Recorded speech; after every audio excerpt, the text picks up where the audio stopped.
Perfection prevents success. Delegation leads the way to being able to scale. Early on in my career, I had lots of reservations about scaling. This was probably more to do with fear than anything else, because we had tight margins because we were a small business. And so I was scared about hiring someone to do what I could do because I was gonna have to pay them.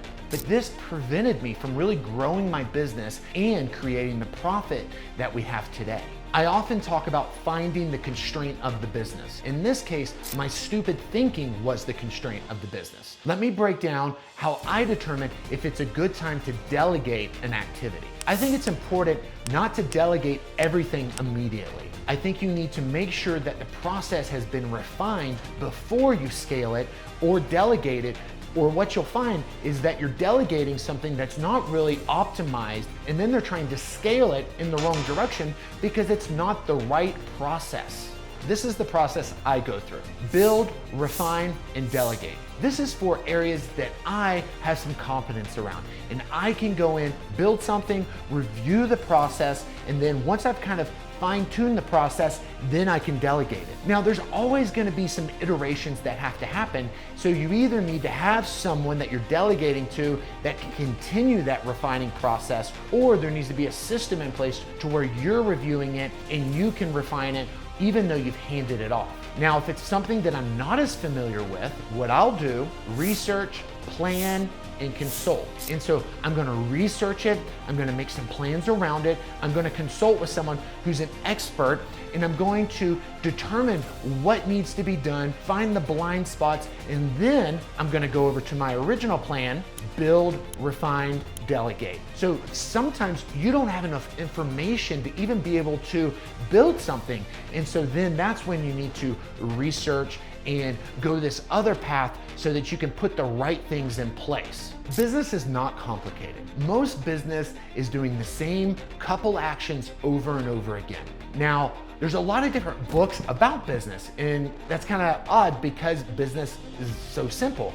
But I also think it's good because what I have found is setting up, framing things differently often helps people see it differently. And that's why there's so many business books and so many of them are successful. And a book that really helped me put better language around some of the things I was already doing is Dan Martell, Buy Back Your Time.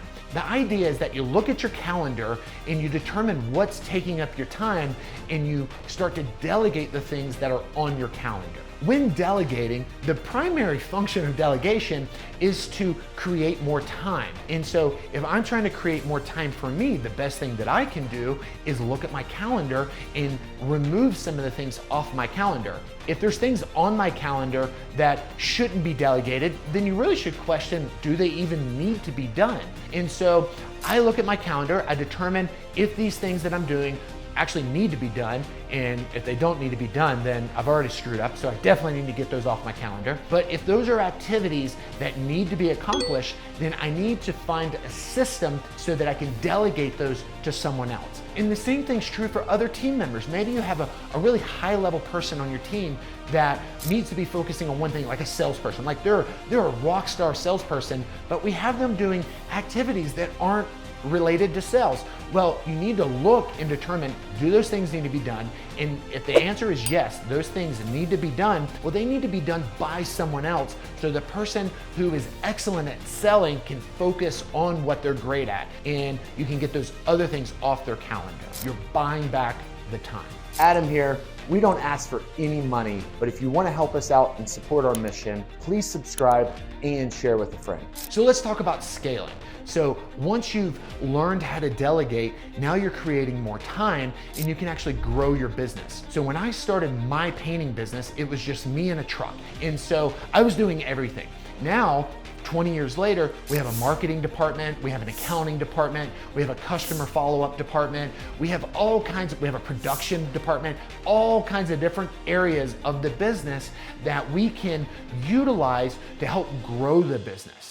So as you're building out these departments, or if you already have these departments, you need to make sure that you have processes in place so things are being done properly and systematically. Because what you as the business owner may think is important or have determined that is important everyone else may not think the same thing. And so other people may be focusing on things that you don't want them focusing on. And the only way to ensure that everyone is focusing on the right thing is that you have SOPs or you have processes in place. So what I always like to look at are what helps the customer experience, what helps the bottom line. Those are kind of the two primary things. I want to make sure our customers are having a good experience, and I want to make sure we're making money.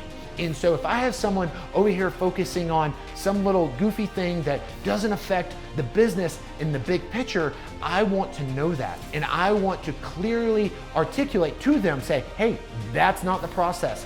This is the process. This is what you're focusing on. Because if you don't have those processes in place, what you're going to discover is people are over here growing a business in the wrong direction or doing something that's not really relevant to what you are trying to accomplish as the business owner. Having a business that is focusing on innovation and growth is a lot of fun to me. There's an Aerosmith song that I love, and a line in it is majored in love, but in all minor keys. Now, I love that line. I'm a big Aerosmith fan, but I love what that represents. It's like you're focusing on all these things, but they're not the things you need to be focusing on. And so, you're gonna have people in your business once you get to a certain size that are, the very meticulous, the bean counters, the people that are making sure every I is dotted and every T is crossed. And those are good types of people to have on your team if they're in the right position. Those are typically people that are probably gonna be in your accounting department. Like, you don't want a super artistic person in your accounting department who's coming up with, creative accounting that could end up resulting in someone being in jail or something like that. You want to make sure that the accounting department is really buttoned up, really clean, really tight. But over here on the innovation side, you want someone who is really creative and thinking outside the box. So it is important when you're scaling that you have the right people in the right places, and you also have processes in place. Delegation is the key to scaling. Scaling is the key to exponential growth. The holy grail of business is to have more time and more money. The key to more money is scaling, but the key to more time is delegation.